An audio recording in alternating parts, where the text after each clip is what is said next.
1 month old mga idol. Yan, 1 month old sila ngayon. Yan ang ating mga sisiw, update ko lang.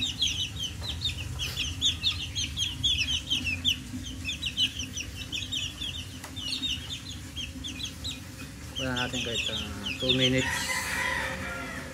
Yan, lalaki mga lods yan. Ayun.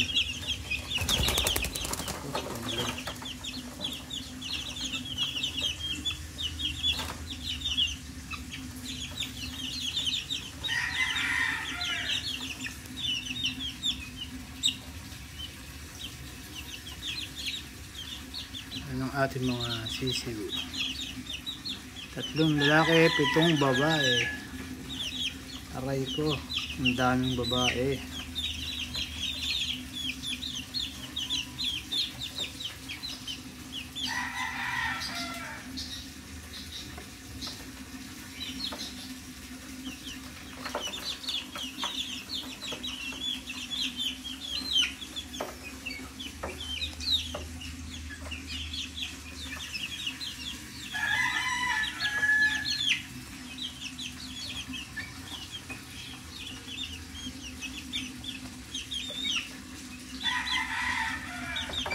Yan lang muna mga idol, hanggang dito na lang muna tayo.